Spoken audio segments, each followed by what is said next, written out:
Jennifer. Hey, how are you? Great. Good, good. Looking forward to this one. I was just looking over some insurance stuff because it's just always like I feel like I've never quite got it figured out. So, Well, that's good. We have some good questions mhm. then, hopefully. Yeah, I definitely have questions. Yeah. We're going to wait a few more minutes. Rebecca's traveling right now. She says she gets back tomorrow. Well, she flies out tonight, but she doesn't land until tomorrow noon mark. Oh, She's okay. traveling. Yeah, she has like one of those crazy flights. I don't know. Mm, yeah. Yesterday came up, we were trying to talk to somebody about an LLC and the protections, and it was an insurance Hmm. guy. And then they came out with this phrase, I guess it's pierce the corporate veil. Is this Mm. you guys nodding your heads? Is like, okay. Yeah. I mean, I've heard it, and I think I felt like I kind of understood it, but it's one of those phrases where the deeper you understand your own business, I think the less the less Yeah. confident I am about the phrase. So yeah, I'm looking forward to learning more. Oh yeah, we're gonna cover that.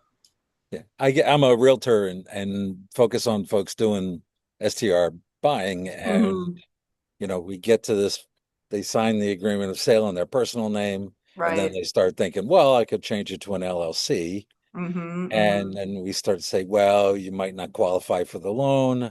And now you need maybe a commercial insurance product. Hmm. So Yeah. what is it really? Why are you really doing this? And then they're like, oh, because I'm not going to get sued. I'm like, you do something foolish, you are going to get sued. Hmm. So it's this notion that they could somehow throw an LLC and protect themselves, then went on and on and on. But it is definitely a perception that my clients all go through. And I'm like, talk to an insurance guy more than corporate guy, because you can get umbrella insurance and insure the heck out of yourself. And maybe that's Yeah. better than going through all this effort to try to make yourself immune for something. If something goes bad and there's a victim, we kind of want to take care of the victim too, not run from it, I guess. But that's why we have the law guys, right? So this, Yeah. yeah, Yeah, you that's guys are gonna true. get y'all are gonna get some really good information here. There's some stuff specific to Pennsylvania that Pennsylvania has some of the worst laws in the country for real estate transfer taxes. And most people don't know how to get around them. And there's some new things that we just got approved through the Department of Revenue in Pennsylvania so that you can actually transfer out of your personal name into an LLC without that tax or worrying about your due on sale clause or a lot of areas there where we have found some solutions for that. So Cool.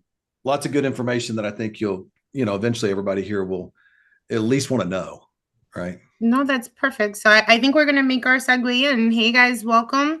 It's another webinar with us, and we have Jeff here. Jeff is from Law Guys, and Jeff, you're going to explain these horrible Pennsylvania laws that we have.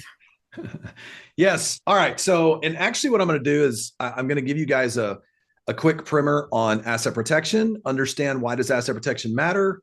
What is enough? What is not enough? And then, if you do own in the Poconos, if you own in Pennsylvania, there are some unique things that you should know. A lot of times, people end up running into major issues they never saw coming because we just don't know. We don't know. So I'm going to try to cover as much of that as I can on this call today. So, quick obligatory disclaimer, which shouldn't surprise you from a lawyer, but on this, the presentation is for educational purposes. I am not your legal advisor at this moment because there is no one size fits all. You have to understand every situation is unique, which is why you would want to always consult with an attorney about your specific situation. You need to establish an attorney client relationship. So I am a lawyer, but I'm not your lawyer unless I am. And if I am, congratulations, right? So that's my intro on that piece, right? That's my little asterisk down here. If you're a client, congratulations. All right. So now let's talk about layers. So when you start talking about asset protection, there is no so-called silver bullet when it comes to asset protection. It's layers of asset protection that really matter. Okay. So the first thing we look at is when I layer up all the things that can really protect you from being sued. Now, first of all, we have to even ask the question, why does it matter if I get sued? Well, let me just say, short-term rentals, particularly short-term rentals, are the highest risk real estate asset you can own, without a doubt. Higher risk than any other asset class in real estate. So it's not a matter of if something bad will happen at your property, it's a matter of when. Okay. And we also know from insurance statistics, either over 72% of all short-term rental owners are either uninsured because they have the wrong insurance coverage, or underinsured. And by the way, how do insurance companies make money? By denying your claims. So I'm going to be very defiant about this. My background is I used to sue short-term rental owners. Okay. So I owned a personal injury law firm that brought premises liability suits against short-term rental owners. So I used to be the guy bringing the lawsuits, taking the money from the short-term rental owners for the plaintiffs. So here I'm going to cover the things that I know are very effective when it comes to protecting your assets. And then we'll dive into some of the state specific issues in Pennsylvania. Number one, using a lease agreement. I almost don't like talking a whole lot about a lease agreement. It's more of almost like a license is what it is, not so much a lease agreement. But why is this important? You want to make sure you have liability waivers for high risk amenities on your property. Things like your hot tub, your pools. If you live on a ravine or a cliff, or you've got something that you're worried someone's going to do something, like one of my properties, I have a $50,000 playground. Well, that's great until the 15-year-olds get on the playground and start tearing up the equipment. And then an 8-year-old falls on something and hurts themselves because it's torn up equipment. These are all things that need to be contemplated within your lease agreement so that the guests are assuming the risk and they understand the rules of that behavior. And in many states, that language is enforceable. So that's kind of layer number one. Layer number two is commercial insurance. And I'll go into this more depth here in just a minute, but most people don't have commercial insurance. They have the wrong coverage. Number three is single purpose LLCs, which is very important to have, understand that not all LLCs are created equal. And whether or not an LLC is enough by itself depends on where your property is located, what state it's in. And then finally, holding company strategies and trusts and estate planning. These are kind of the layers of ways to protect your assets. And then we'll kind of go deeper. So the first thing is, let's talk about insurance. Be careful. All residential policies are deficient. If you buy a short-term rental and you go get a second home insurance policy, you have no coverage if someone gets hurt. And the way you know on this is that they are designed to exclude commercial activity. This is in underwriting, right? So when you go and you look at it, the thing you want to make sure you do is read the fine print, because the language in this, here's where you go. You go to the exclusion section of your policy. If you see anything in there that says, if it says anything about commercial or business use, if it says commercial or business use is excluded, then you have no protection if somebody gets hurt on your property. Zero. Okay. So the first thing you want to do is, a lot of these insurance agents will say, oh yeah, you get especially if you don't get a commercial loan. Oh, you're getting a residential loan. Okay, great. You're buying this. Yeah, you're going to rent it out a little bit. Here's the policy. You're covered. It's not a big deal. And you got to watch out for these ones that talk about only 90 days you're renting it out, or 180 days out of the year. Those kind of policies you have to really watch out for, because they are looking for any technical reason that if you either exceed the amount of days you've rented out the property, or anything that doesn't meet their requirements under the fine print, they will exclude you if a liability event takes place. So here's my little hack for how to make sure you're covered on your insurance. The first thing you do is go get a quote from Proper Insurance. Get what they call their declaration sheet from them. It'll list all their coverage. Now, Proper is kind of expensive. They're an expensive policy, but the good thing about Proper is they will give you actual coverage. You know that the stuff that they put on there is actually well covered. You're going to actually get the level of coverage that you want. Then use that deck sheet as the comparison to all the other quotes that you get. And then you can go in and look and see, what am I actually getting for what I'm paying for? Because well over 70% of people that get insurance for their short-term rental are either woefully underinsured or they don't actually have the coverage they think they do at all. So here are the essentials. Number one, commercial coverage. Make sure it's not excluded. That's where you got to look at the exclusion section. Number two, premises liability coverage. This coverage is called, you'll see it in there. It's premises liability coverage, and it'll say that most people are covered between, say, $350,000 to $500,000 is what they'll do as kind of a default on your policy. But you've got to be careful. My recommendation is $1 to $2 million. What is premises liability? It doesn't matter if your property is 90, if it's worth 100 grand or worth 10 million. That's covering you if someone gets hurt.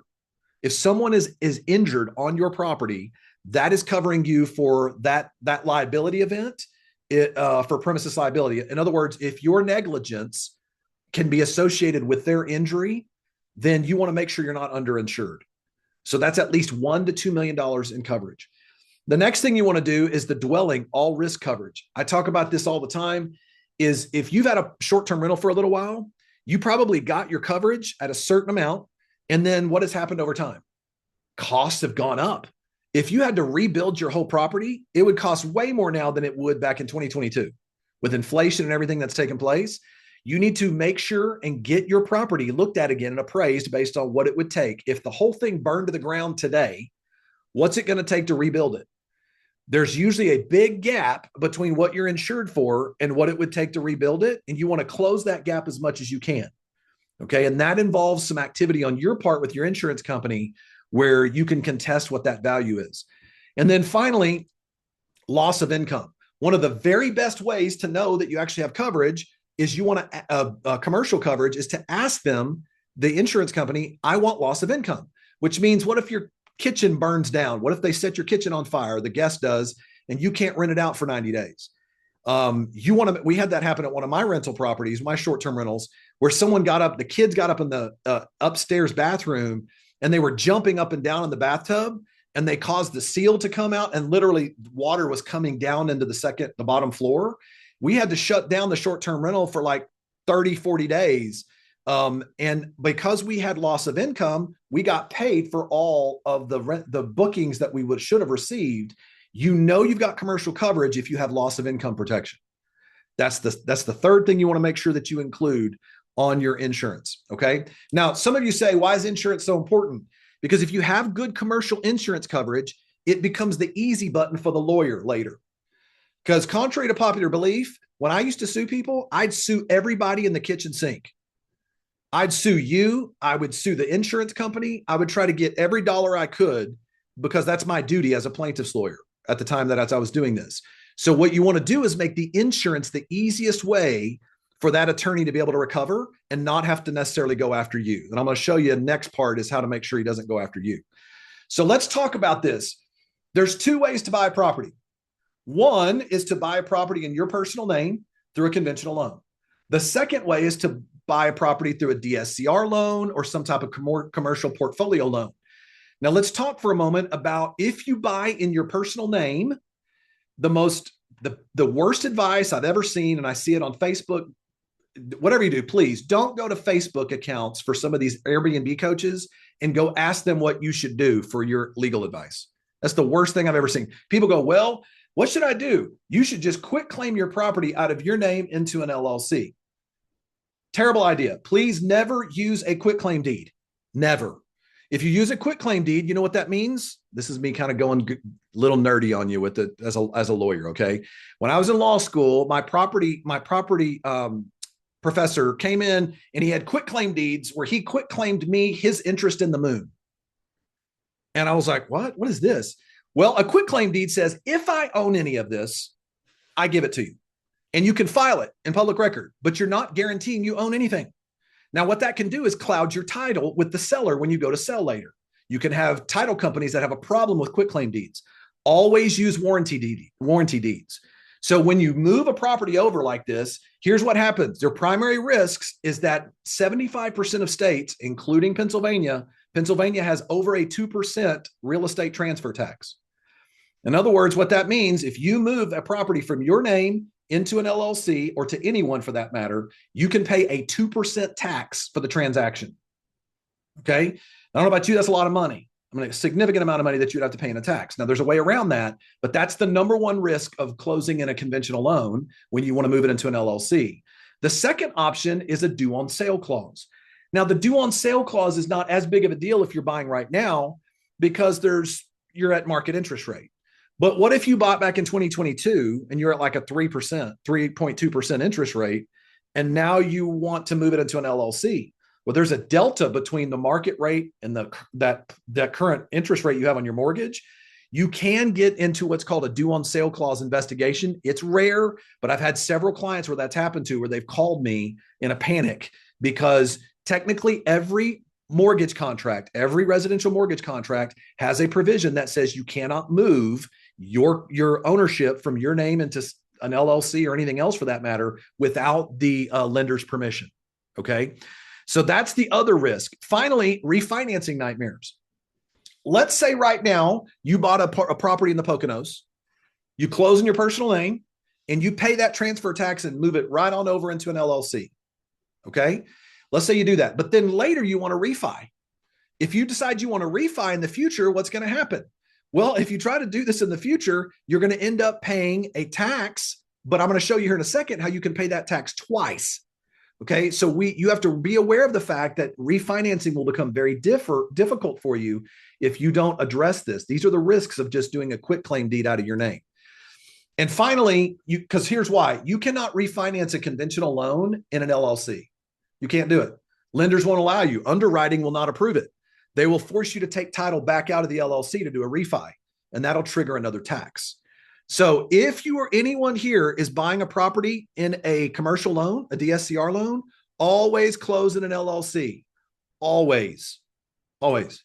There's no reason. In fact, if I had DSCR lenders available and one of them won't let me close in an LLC, I'm out. I'm not going with them. I'm going with somebody else. Because a DSCR lender there's no reason they shouldn't allow you to close in an LLC. It's a commercial loan.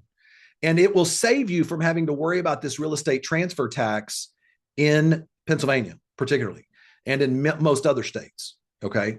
So that's the next thing to be aware of here. So let's talk about that refinancing nightmare here for just a minute. So let's say right now the property you went ahead and paid the tax the first time to move it into a Pennsylvania LLC and you're ready to refi. Well, you have to take the property title out of the LLC to refi. The lender's going to force you to do that. When you do that, you're going to pay a tax, 2% plus. Okay. But then after you finish the refi, you're going to want to move it back into the LLC for protection. Guess what will happen? You'll pay the tax again. You will be double taxed in this situation. So this to me is probably one of the most important parts of what I'm presenting to you guys, because very few people have this solution in Pennsylvania. And we actually litigated this and fought this with the Department of Revenue in Pennsylvania. Okay. The solution you have is what's called a land trust.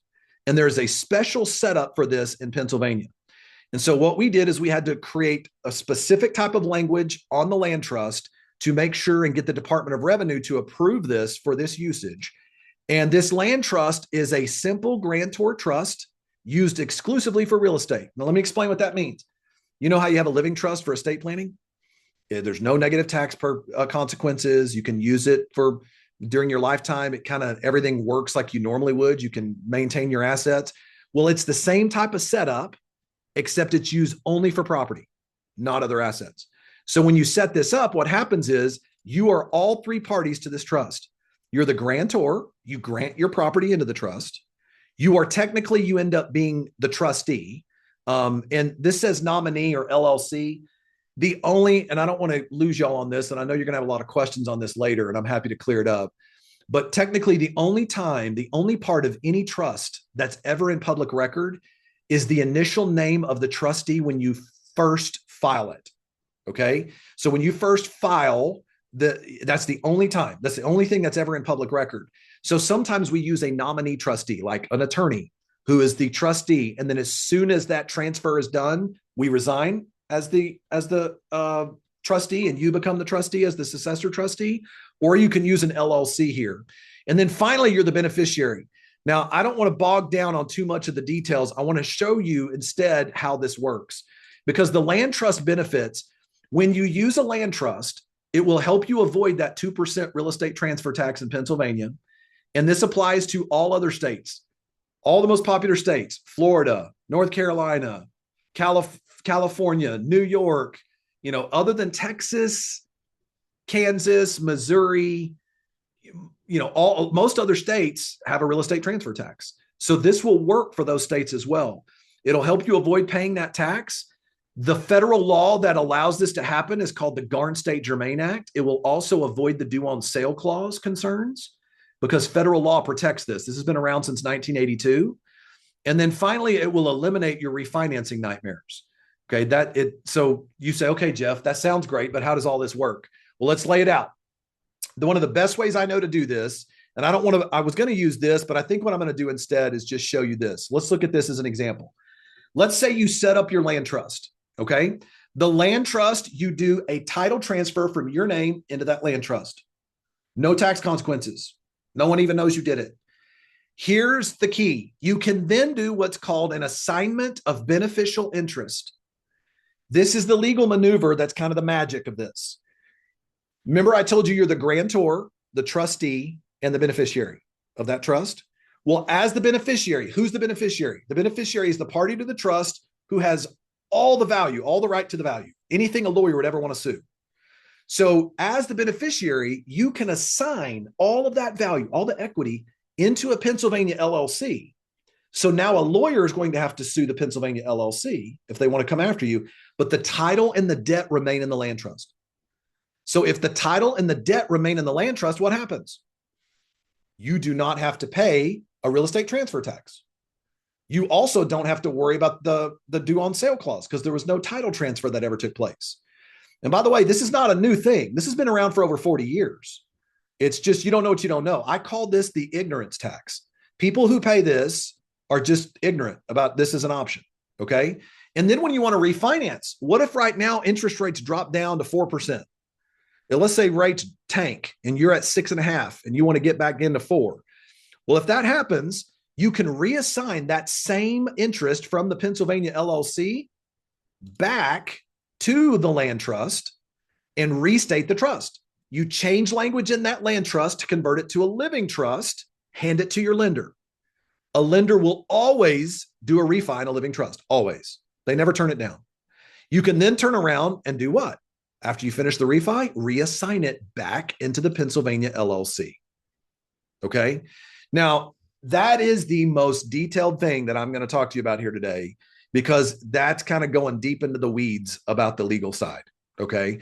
But I want you to understand, I have had so many people call me from Pennsylvania in tears saying, oh my God, Jeff, I'm about to move this over into an LLC. And I just found out I owe a $15,000 tax. I just found out that I moved it over last year and now I had a lady call me. She owed a $34,000 tax.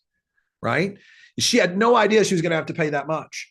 And so because they don't tell you, it's not like they tip you off before you go do this, that you're going to have to pay that tax. So this becomes the way to avoid that from the start. And we fought this with multiple different people in Pennsylvania, and the Department of Revenue got back to us and said, okay, this arrangement you have set up now will be approved. Okay. So this is the way to get around that. And honestly, I was a little apprehensive about even doing this a year or so ago until I knew it was going to be approved through the Department of Revenue. And once the Department of Revenue gave it the thumbs up, now we have a much stronger conviction on this based on you being able to avoid that. And so it allows you to refi, it allows you to avoid the real estate transfer tax, as well as any due on sale clause concerns. So congratulations. You don't even have an asset protection yet. You just got it out of your name, right? So you have to first look at it and say, that's all just getting it out of your name. Well, let's talk about LLCs. We all know that an LLC is a limited liability company. LLCs are ideal for entry-level protection. Why? Because when you transfer a property from your name into an LLC, you don't own it anymore. You control it, but you don't own it, which is part of the protection. It protects you from an attorney getting to your personal assets, and it can also protect you to some extent, obviously, from them taking your property is the goal. You don't want to lose the asset if something bad happens. Now, one of the most common questions I get from people is, can I place all my properties into a single LLC? And my answer to that is you can, but I wouldn't do that. Like, why would you do that? If you put all of your properties into an LLC, think about what your risks are. Here's what we have. You would have, let's say you have 4 properties and you put them in one LLC. What do you think is going to happen if you get sued? I'm going to sue the whole LLC. And if I win the lawsuit, I can force you to sell all your properties. That's not ideal. You don't want to lose all your properties from one liability event. So instead, we put each asset or asset class into its own bucket. One property, one LLC, one business, one LLC. The benefit here is that it isolates each asset from the others for purposes of asset protection. That's the whole point. So let's just use these two here as an example. If I own a property in Tennessee, a mountain cabin in Tennessee, I need to put that property into a Tennessee LLC. If I own a property in Florida, I need to put that property in a Florida LLC. And the reason why you don't want to take a Florida property and put it in a Pennsylvania LLC where you live is because you now have a foreign LLC.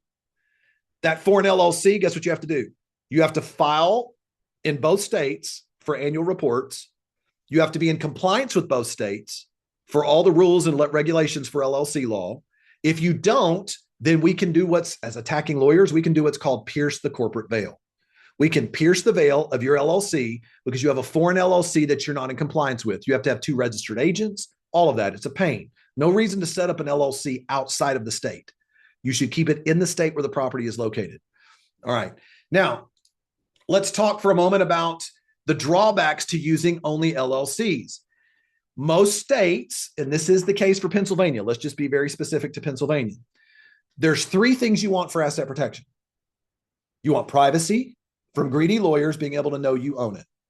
The second thing you want is what's called charging order protection. Charging order protection means this. If I sue your short-term rental in an LLC, if you have charging order protection, if I win the lawsuit, I cannot make you sell. I can't make you sell. You can continue to hold the property even after you've lost and have a judgment against you. I have to wait till you sell it before I get paid. Now, can I explain why that's such a problem for the lawyer?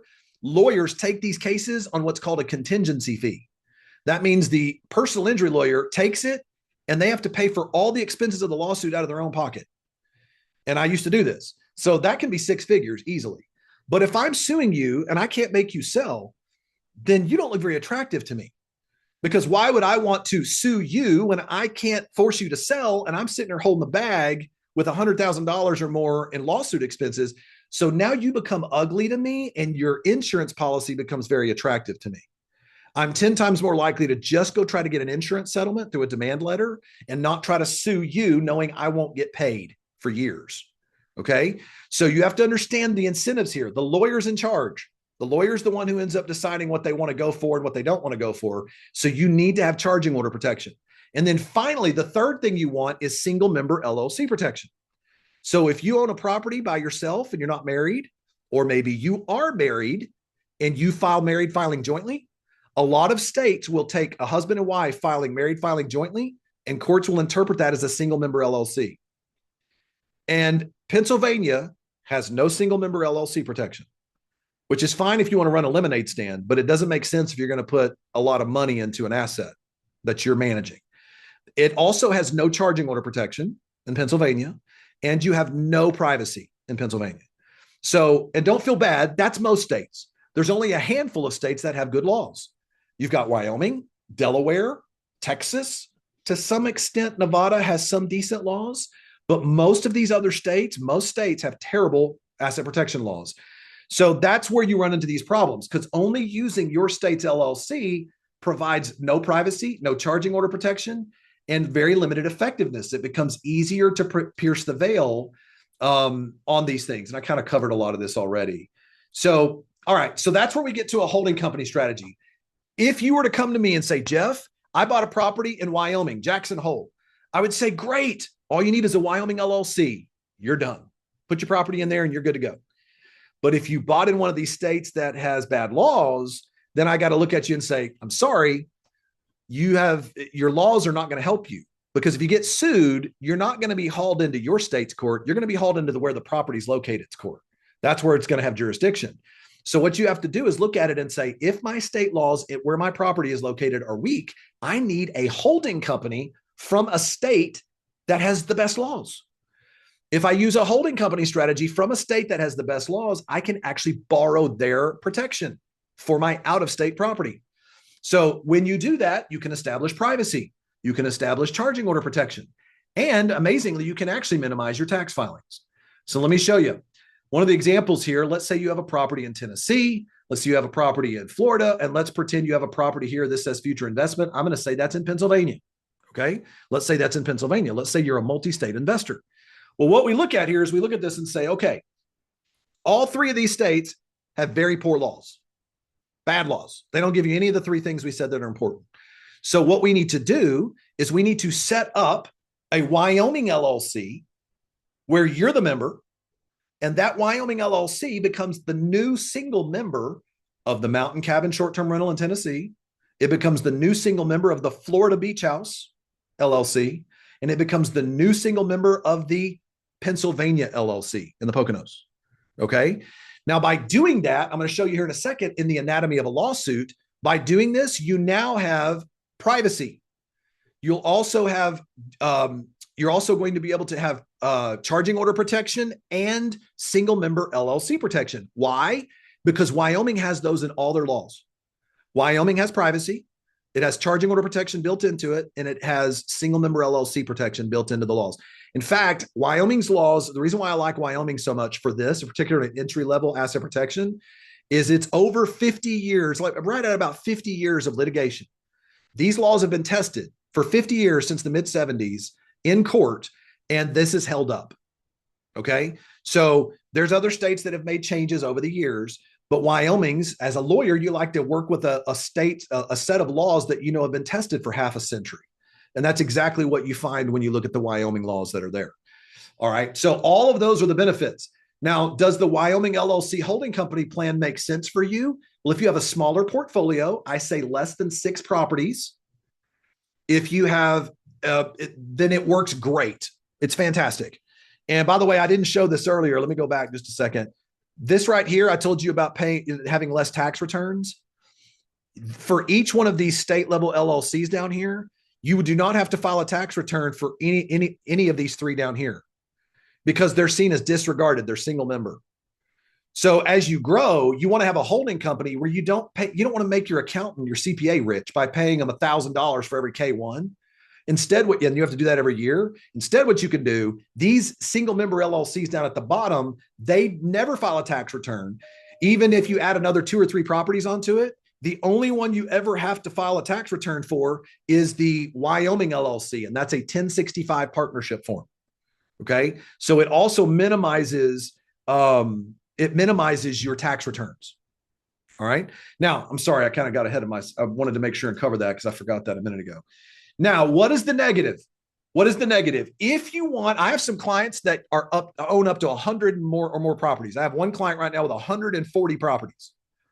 Okay.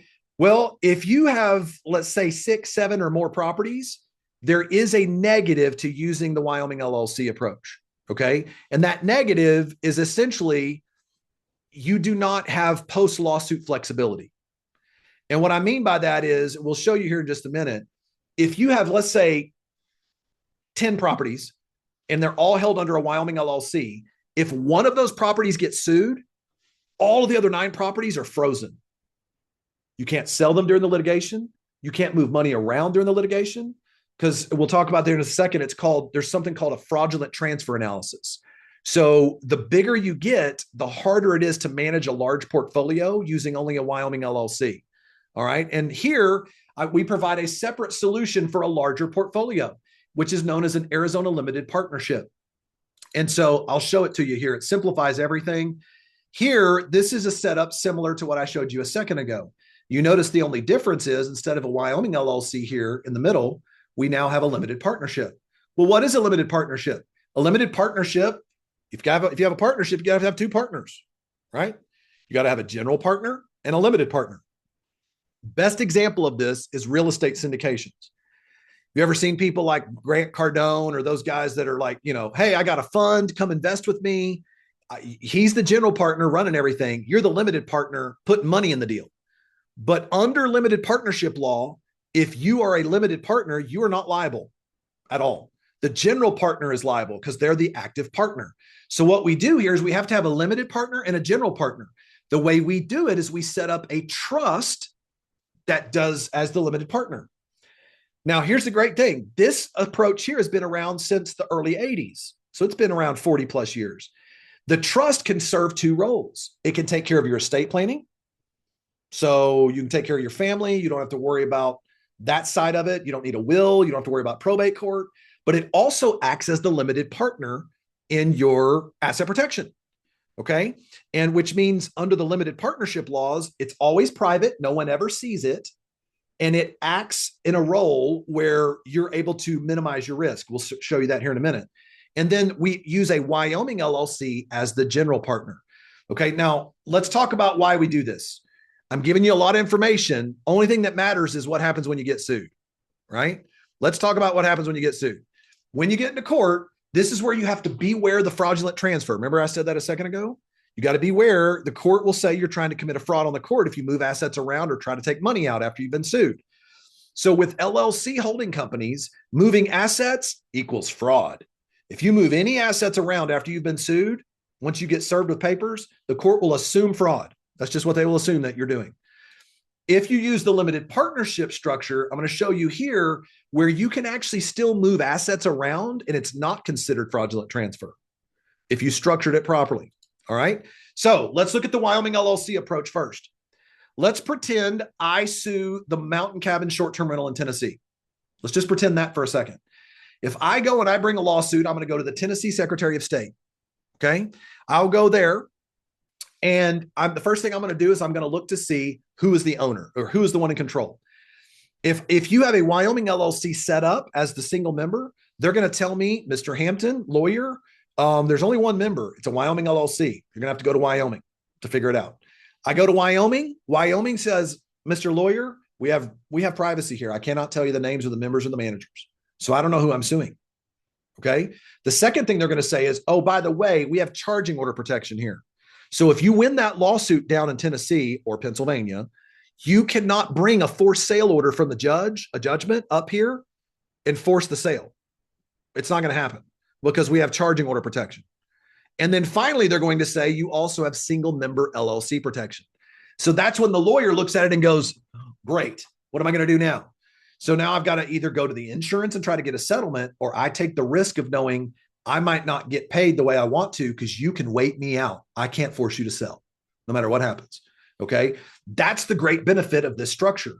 The problem is, let's pretend like you're not at 3 properties. Let's pretend you're at 7 or 8 or 10. During a 2-3 year long lawsuit, you can't do any 1031 exchanges. You can't move money around from a better supporting property to help you with another supporting property. Like the reality of it is, many of us know we usually have the golden goose property as you scale. And then you've got other properties that are kind of, you're the rare person if every one of your properties is just minting gold in the back room. Most people don't have it that way. There's properties who are doing okay. And then there's properties who are crushing it. We usually take money from the property that's crushing it to help support the other properties. You cannot do that if you get sued under this arrangement. If you do that, the court will see it as fraud. Okay. And lawsuits can last years. So that's the only negative to this structure right here. So if you do this, though, let's look at the limited partnership structure. Same lawsuit. Let's say I go to the Tennessee Secretary of State down here to bring the lawsuit, except I see there's one member. It's a single member. It's an Arizona limited partnership. When I go to Arizona to the Secretary of State, the Arizona Secretary of State is only going to show me one thing. They're going to show me the general partner. Now, let me tell you how we have this structured. 99% of the assets are owned by the limited partner trust. 1% of the assets or less are owned by the Wyoming LLC active general partner. Okay. So when the attorney goes and looks at this, because the limited partner is not liable under the law, you don't even see the trust. It's not even in public record. The limited partner is never seen. It's private. The only thing I see is the very underfunded, low-funded general partner. And God forbid, if it's a really bad lawsuit, let's say somebody dies, the law says in the event of a crisis event, which a lawsuit's a crisis event, the limited partner trust may do a severance buyout with the general partner, Wyoming LLC, and take all the other assets and do this, leave the relationship. You can literally take all of the other properties. So imagine you have 100 properties and one of them gets sued. Your limited partner trust can take the other 99 properties, leave the relationship, and now the only thing that's still a part of the lawsuit is the original property that was sued and the general partner Wyoming LLC that only owns 1% or less of the entire asset of the asset class. Okay. So this has been in place for over 40 years. People have used this structure in corporate arrangements frequently. Okay. The difference here is this is only for larger portfolios. Just to be frank, if you only have two or three properties, it's not worth doing all this to set up for 2 or 3 properties because you're not minimizing as much risk. There's not as much to mitigate. But if you've got a larger portfolio, this provides some pretty significant help to you, especially active managing those other properties in a lawsuit. Okay. So that's the example here. So what is your risk profile? What works for you? It really comes down to if you're a newer investor, minimal real estate holdings, and you definitely want that privacy and charging order protection, particularly if you own property in the Poconos in Pennsylvania, because Pennsylvania's laws are awful, then you want to use the holding company approach with the Wyoming LLC. You can also use a Delaware LLC, but Delaware is a little bit more expensive on the filing fee, and they're not quite as, I feel, as reliable as Wyoming. And then finally, if you're a growing investor and you've got 6 or more properties and you plan on continuing to grow, that's where the Arizona Limited Partnership Holding Company strategy works very well, because it'll provide you both privacy, charging order protection, and post-lawsuit flexibility. Okay. Now, trying to look at my time here, how I'm doing. I got to hurry up. Last thing I wanted to make sure and cover with you guys, let's say you do everything right. You still got to be in state and federal compliance. This is the part I don't, get excited to get your asset protection set up. Don't forget, you've got to do your report filings. You've got to do your annual meeting minutes, your annual meetings and your minutes. Now, none of this is hard. This is all really easy stuff that you just create a simple SOP for. But if I were to sue you, the first thing I would do in discovery is want to see a copy of all of this. And if you didn't do it, that's how I can pierce the veil of your LLC. And please do not go. I know this sounds self-serving because I'm a lawyer telling you this. Please do not go set up your LLCs with LegalZoom or legal forms companies, because I'm telling you, they don't give you good operating agreements. The only thing that matters for your LLC is your operating agreement. Any halfwit can go start an LLC on a Secretary of State website. They can just push a button. That provides you no asset protection. If you do not have a well-written operating agreement that establishes the rules for the relationships of your business, all of the operative terms and consent agreements and everything that's required, if you don't do that the right way, you're wasting your time and your money, even putting your business in an LLC. So it's important that if you're going to do it, you should do it right, no matter who you work with.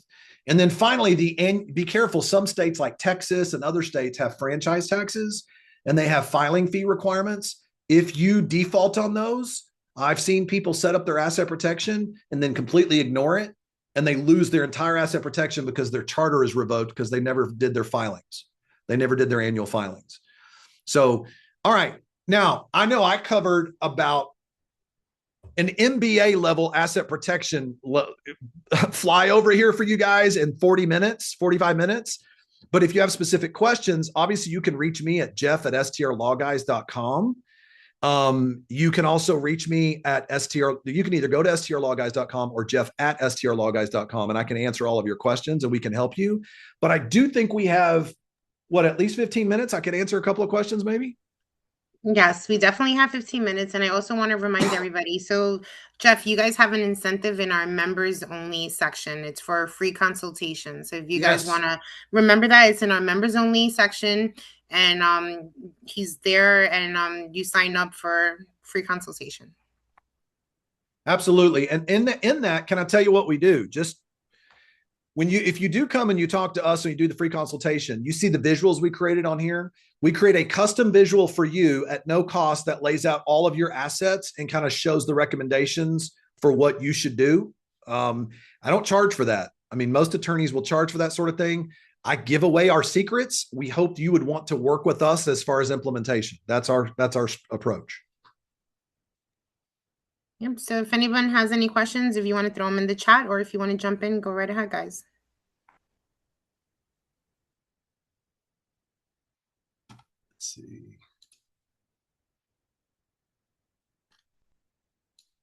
Any questions? I know I just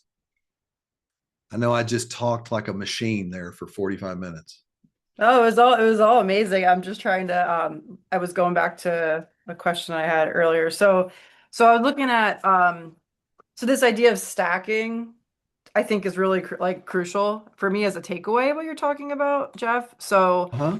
I have a property under my name. I have an LLC, but I purchased the property under my name and I have not moved it.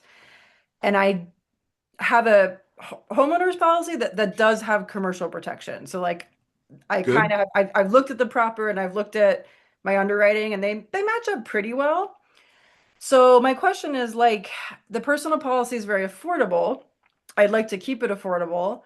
Is there any advantage in adding my LLC as an additional insured, or does that not even do anything at all?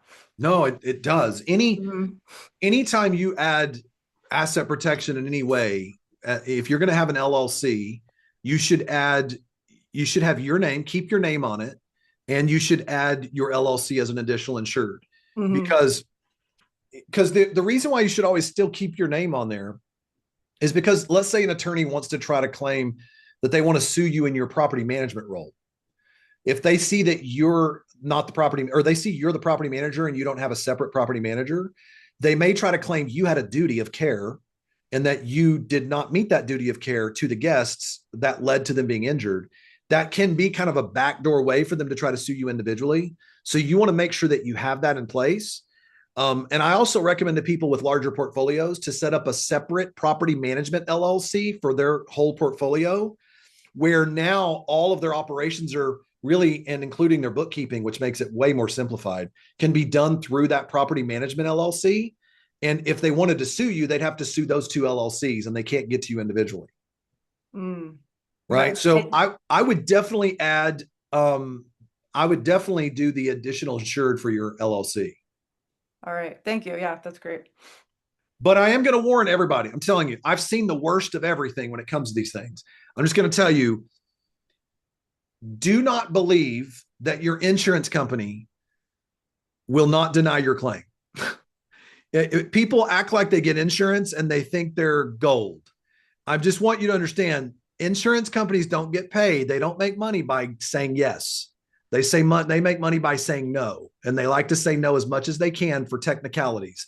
And so that's the part where I try to warn people on, oh, I got this policy, I'm covered.